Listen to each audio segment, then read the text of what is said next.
My husband and I had been married for 4 years, and in that time we had built what I thought was a stable, happy life together.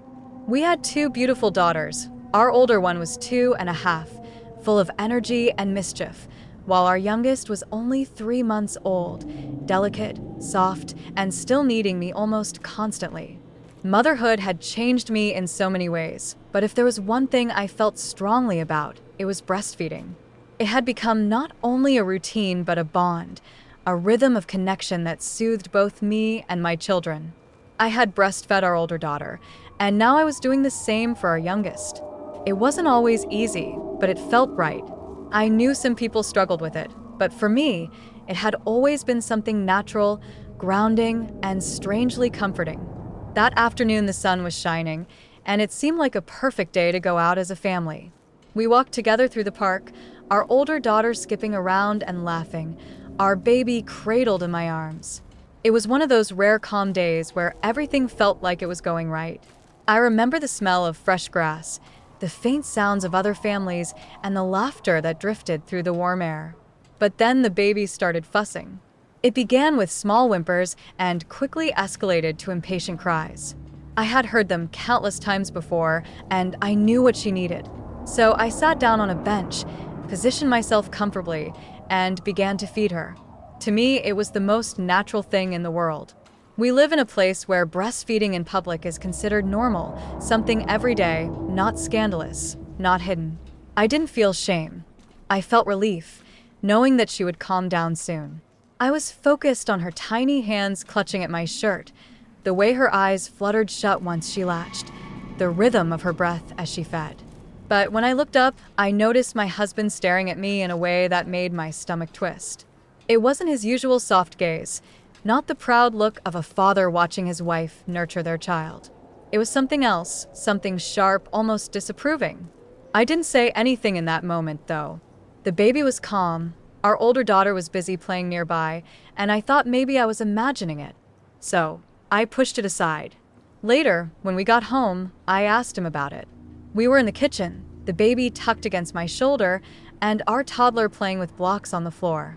I said, "You seemed upset earlier. Was something wrong?" He hesitated, glancing at me, and then finally spoke. "I just don't think it's appropriate," he said. "Breastfeeding her like that in public, it's not decent. Especially with our older daughter watching." For a moment, I was stunned into silence.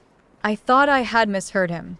My own husband, the father of my children, was saying that feeding my baby was indecent? I tried to keep my voice calm. "What do you mean?" "She was hungry.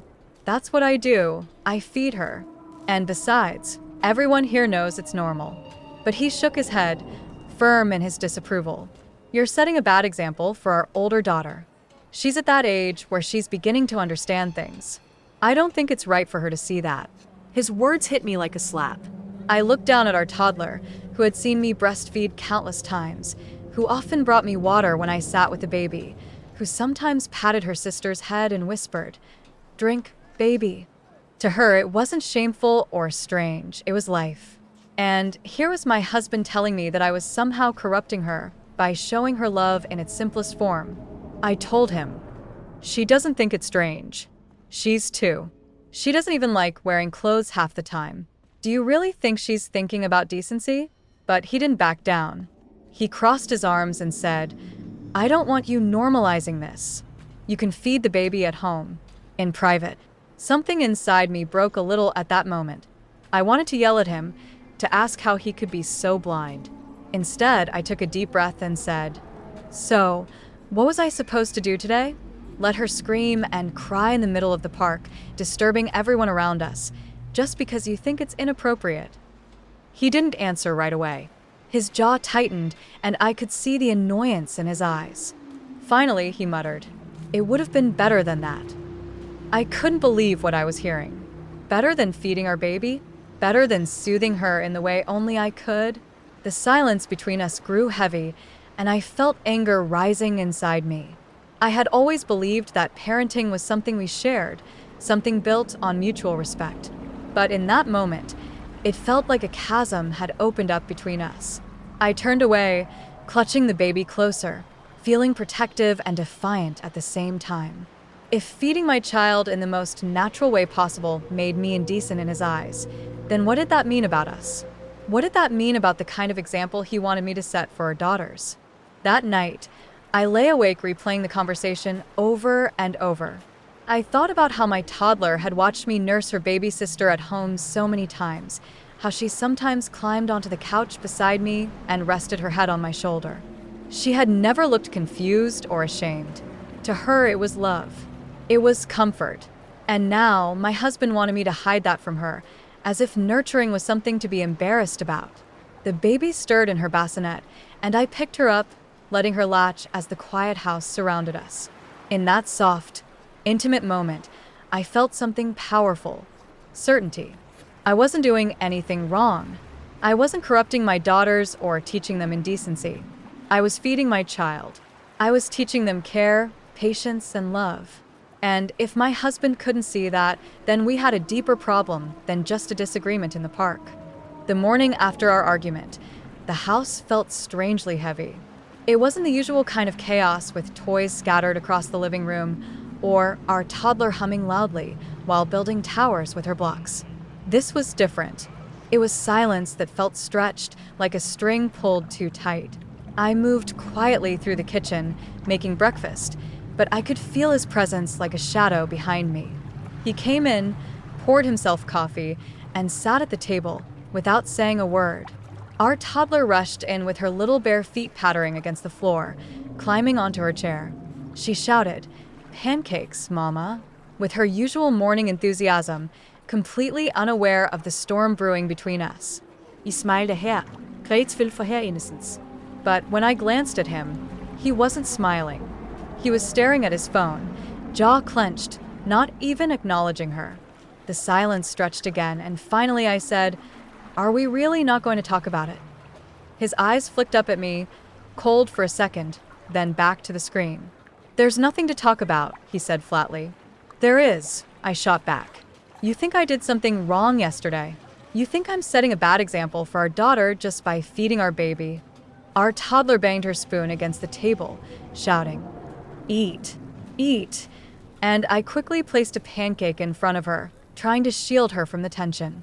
But my husband finally put the phone down, looking at me directly. Yes. "I think it's wrong. I don't want her growing up thinking that kind of behavior is normal." The words sent a shiver down my spine. That kind of behavior. As if nurturing a baby was something shameful. I took a deep breath, forcing myself to stay calm. "Do you even hear yourself? She's 2. She sees me feed her sister every day. She doesn't even question it." He shook his head. "You don't get it. Kids absorb more than you think. You're normalizing something that should be private. What happens when she's older? When she goes out and tells people that's what her mom does? What will people think?" I stared at him, stunned. It wasn't about me or even about the baby. It was about him. About appearances. About what people would think. And that realization stung deeper than anything he had said so far. Our toddler interrupted again, proudly holding up her sticky pancake. "Look, Daddy. Round like the moon." He forced a smile for her, muttering, "Yeah, moon," before going back to his coffee. I watched the scene unfold and felt this aching loneliness settle in my chest. We were supposed to be partners, but instead, I felt like we were on opposite sides of some invisible war. Later, when the kids were napping, I finally confronted him again. I couldn't let this fester in silence. I said quietly, "Why does it bother you so much? Tell me the truth." He sighed, rubbing his temples, avoiding my eyes. It's not just about feeding the baby. It's about respect, about modesty, about teaching values. If you keep doing this in front of her, she's going to grow up without understanding boundaries." I wanted to laugh and scream at the same time. Boundaries? Since when did feeding a child blur the line between modesty and indecency? I said, "So you'd rather she learns that her mother hides when she cares for her baby? That something so natural should be treated like a secret?" He frowned. "You're twisting this." "I'm not saying don't feed her. I'm saying do it at home, in private. That's all." I stepped closer, my voice sharp now. That's not all. You're telling me that my body, when it's used to nurture our child, is something shameful. You're telling me that I'm corrupting her innocence when in reality, she doesn't see shame. She just sees her mother loving her baby. The tension thickened. He stared at me, silent for a long moment, and then said something that nearly broke me. Maybe you just don't understand what it means to set a good example. Maybe you're too caught up in doing what feels good to you instead of what's right for them. The words cut like glass. Too caught up in doing what feels good to me. As if the sleepless nights, the cracked skin, the constant exhaustion of nursing on demand were selfish acts of indulgence. As if I fed our baby for my own pleasure rather than necessity and love. I turned away before he could see my tears. For the rest of the day, I avoided him. I focused on the girls, on their laughter, on their tiny hands reaching for me. I let their innocence shield me from his disapproval. But inside, a storm was building. That night, lying in bed with the baby sleeping on my chest, I thought about everything. About how our toddler sometimes mimicked me, cradling her stuffed animals to her chest, pretending to feed them. She did it with a smile, with pride. Was that indecent? Or was that her way of showing love, of learning what care looks like? I thought about my own childhood, how I never once saw my mother breastfeed because she hid it, ashamed by what others might think. I remembered the confusion, the silence around it, how I grew up thinking it was something strange. I had vowed not to pass that confusion onto my daughters, and now my husband wanted me to repeat that cycle of secrecy. No. I wouldn't. The next day, I told him so. We were in the living room, our toddler stacking blocks into a wobbly tower, the baby fussing softly in my arms. I looked him in the eyes and said, I'm not going to hide. If she's hungry, I'll feed her, no matter where we are. If you can't accept that, then we have a bigger problem than you realize. He stiffened. You're really going to ignore me on this? You're just going to do what you want? Yes, I said firmly. Because this isn't about you. It's about her. About both of them. And I will not teach them shame where there is none. His face darkened, and for a moment, I thought he might walk out. But instead, he muttered, Fine. Do what you want. Just don't expect me to support it. Those words echoed in my mind long after he said them. Do what you want. Just don't expect me to support it. The wedge between us had grown deeper, and I knew this wasn't the end of the fight. The silence between us became a constant presence, lingering in every room of the house. It wasn't loud or explosive. It was quieter than that, like a steady hum in the background, almost invisible, yet impossible to ignore. We spoke about groceries, schedules, diaper changes, but nothing beyond logistics. Everything else remained unspoken, sitting heavily in the space between us.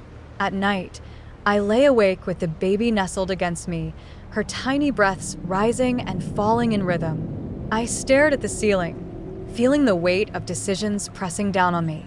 What kind of marriage were we building? What kind of parents were we becoming? And most importantly, what kind of lessons were we teaching our daughters? Not through our words, but through the way we lived, through the way we treated each other? My husband was not cruel. He was not a bad man. But in this matter, I felt something deeper was at stake than just decency.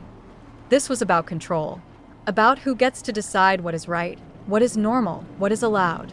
And I couldn't shake the fear that if I gave in here, it would not stop here. One afternoon, I sat in the nursery rocking the baby while our toddler played on the floor with her dolls. She picked up one of them and pressed it to her chest. "Shh, baby," she whispered, mimicking me.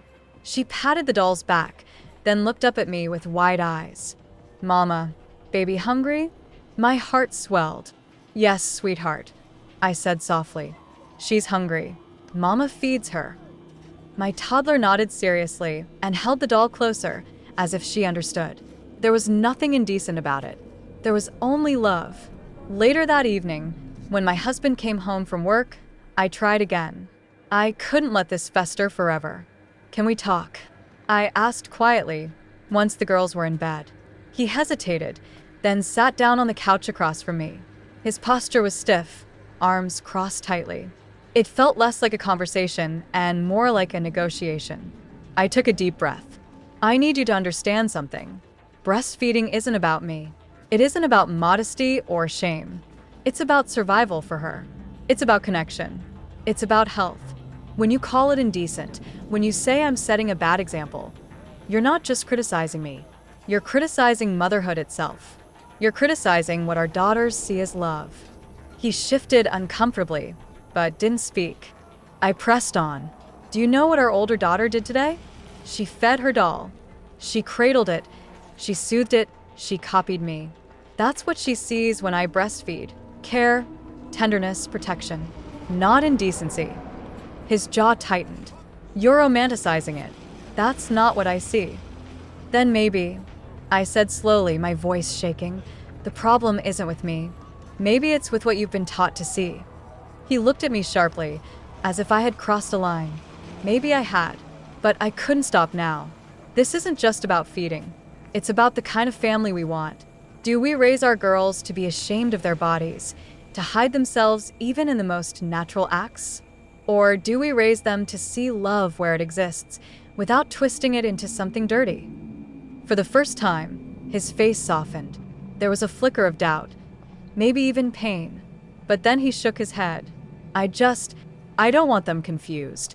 I don't want them thinking it's okay to expose themselves in public. There are rules. There are standards. I leaned forward, my voice quiet but firm. There are also double standards.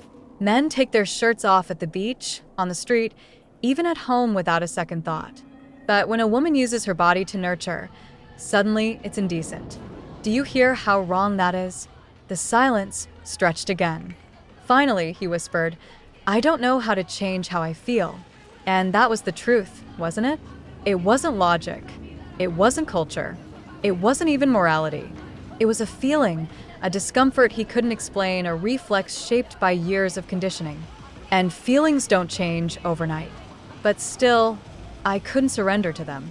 Because if I did, I would be teaching my daughters to prioritize someone else's discomfort over their own needs. And I couldn't do that. The days turned into weeks, and though the intensity of our argument cooled, the distance between us remained. He avoided eye contact when I nursed the baby, even at home. He found excuses to leave the room. Sometimes, I caught our toddler watching him, sensing his discomfort, and my heart ached at the thought that she might absorb that unease too. One evening, while folding laundry, I realized something that made my chest tighten. This wasn't just about breastfeeding anymore. This was about trust. If he couldn't trust me to make decisions about something as fundamental as feeding our child, then what else didn't he trust me with? What else would he try to control in the name of values and decency? I thought back to our vows, to the promises of partnership, of respect, of building a life together. And I wondered if we were still honoring them, or if somewhere along the way, we had lost sight of what those promises meant. The more I thought about it, the clearer it became. This wasn't just my fight. This was about the kind of example we set as parents, not only through breastfeeding, but through every choice we made.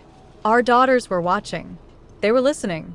And one day, they would remember how their father treated their mother when she stood up for something she believed in. That realization both terrified and empowered me, because it meant the stakes were higher than I had imagined. And it meant I couldn't back down. The tension didn't stay contained inside our home forever. I think, in a way, I always knew it wouldn't, because when you ignore something so deeply, it always finds a way to surface, when you least expect it. It happened on a Saturday, the kind of day that feels light and easy, the sun spilling across the streets, the air buzzing with life. We decided to take both girls to the park. Our toddler loved the swings, the slides, the laughter that echoed all around. The baby was bundled in the stroller, her tiny fists curled against her chest as she slept. For a little while it was good, almost normal. We pushed our toddler on the swings, cheering when she squealed, "Higher, higher, Mama." My husband laughed with her, his eyes softening in a way that reminded me of the man I had married. And for a brief moment, I let myself believe maybe things would ease on their own. But of course, babies don't plan their needs around perfect moments. The baby woke and began fussing. Her cries were small at first, then sharper, more insistent. I felt the familiar pull in my chest, the ache of milk ready to soothe her. Without thinking, I picked her up, settled on a bench, and began to nurse her. It was automatic, instinctual, this rhythm of holding, feeding, calming. To me, it was peace. But I felt his gaze before I even looked up. My husband stood a few feet away, frozen, his jaw tight. His eyes darted nervously to the other parents, to strangers strolling past. I followed his gaze, but no one was looking. No one cared. It was just us. Still, his discomfort was radiating, pressing against me like heat. "Not here," he muttered under his breath as he walked over. "Please, not here." I blinked, holding the baby close. "She's hungry," I said calmly. "She needs me." "You could have brought a bottle," he hissed. "You could at least cover up." The word struck sharper than I expected. I looked around again, desperately searching for the scandal he seemed to think was unfolding. But there was none. Just children laughing, parents chatting, life going on as usual. I lowered my voice. "Do you see anyone staring? Do you see anyone offended? It's only you." Our toddler tugged at his hand, oblivious. "Daddy, come push me," she chirped. But he didn't move. He was locked on me, on the act of feeding our daughter, as if it were something shameful. And suddenly, something inside me snapped. Weeks of silence. Weeks of avoidance. Weeks of walking on eggshells. It all came rushing out in one sharp breath. "This is enough," I said, my voice shaking but loud enough that he flinched. "This is not indecent. This is not wrong. This is our child. And if you can't see that, if you can't see the love in this, then maybe the problem isn't with me. Maybe it's with you." His face went pale, then red. I saw the storm gathering behind his eyes. But before he could unleash it, the baby let out a soft sigh, her tiny body relaxing against me. She had what she needed. She was safe. And in that moment, I realized nothing he could say would change that. No judgment, no discomfort, no misplaced sense of decency could take away the purity of what was happening between me and my daughter. Still, the damage between us was widening. We walked home in silence, our toddler skipping ahead, unaware of the heavy shadows stretching between her parents. That night, after the girls were asleep, the fight finally broke open. He paced the living room, his voice rising. "I don't understand why you can't just respect me in this. I'm your husband. I have a right to feel uncomfortable. And I have a right," I shot back, "to feed our child without shame. To raise our daughters to believe their bodies are not dirty. You're asking me to teach them fear, where there should be love." Do you realize that? He stopped pacing, his chest heaving. "They're going to grow up thinking it's normal to bear themselves in front of people. That's not how I was raised. That's not how it should be." I felt the weight of his words, but I refused to bow under them. "Maybe," I said quietly, "how you were raised isn't the only way. Maybe it isn't even the right way." The silence that followed was thick, almost unbearable. For the first time, I saw something flicker in his eyes. Not anger, not control, but fear. Fear of change. Fear of losing grip on the traditions he thought were absolute. Fear of being left behind. And maybe that was the heart of it. Not indecency, not shame, but fear. I sank onto the couch, exhausted, my voice breaking. "I can't undo this, you know. I can't pretend feeding her is wrong just because it makes you uneasy. I can't raise our daughters that way. And if you can't meet me here, if you can't even try, then I don't know how we keep moving forward." The words hung in the air like a verdict. Final. Heavy. Irrevocable. For the first time, he didn't argue back. He just stood there, staring at me, as if seeing me differently, as if realizing the ground beneath us was shifting. And I wondered if this would be the breaking point, where we shattered completely, or where we finally began to rebuild. The silence that followed that night was unbearable. We didn't speak as we climbed into bed.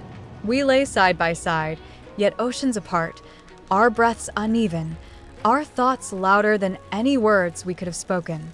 I closed my eyes, but sleep didn't come easily. Instead, images flickered in my mind, the baby resting against me, calm and safe, while his eyes burned with judgment. The clash between nurture and shame. The clash between my instinct and his fear. At some point, I heard him shift beside me. His breathing was ragged, not steady, which meant he was awake too. We were two people locked in the same storm, refusing to look at each other, afraid of what we might find. Morning came slowly. The baby's cry pierced the quiet first, then the patter of our toddler's feet against the floor. Life had no pause button. Our children needed us, no matter how much tension pulsed beneath the surface. We moved around each other carefully that day, like strangers sharing the same space. Every small action felt heavier than it should. When I nursed the baby on the couch, he turned his face away, though he said nothing. When he played with our toddler on the floor, I stayed silent, though part of me ached to join them. It couldn't continue like this. I knew it. And somewhere deep down, I think he did too. That evening, when the girls were asleep, I found him sitting at the kitchen table, staring into a mug of untouched coffee. The air around him was heavy, weighed down by words unspoken. I hesitated, then sat across from him. For a moment, neither of us said anything. Just the hum of the refrigerator and the ticking of the clock filled the space. Finally, he spoke. His voice was softer than I expected. "I don't want us to keep fighting." I exhaled slowly, tension unraveling just a little. "Neither do I admitted. "But this isn't something I can compromise on. Our daughter needs me. She needs this. And I won't make her feel like it's wrong." He rubbed his hands over his face, weary. "I know," he whispered. "I know she needs you. It's just," he broke off, searching for words. "It's just the way I was raised. My parents always made such a big deal about modesty. My mom wouldn't even let us change clothes in the same room. And I guess seeing it in public, it feels like breaking rules I've carried my whole life." I softened. For the first time, I saw not judgment in his eyes, but vulnerability. He wasn't angry at me.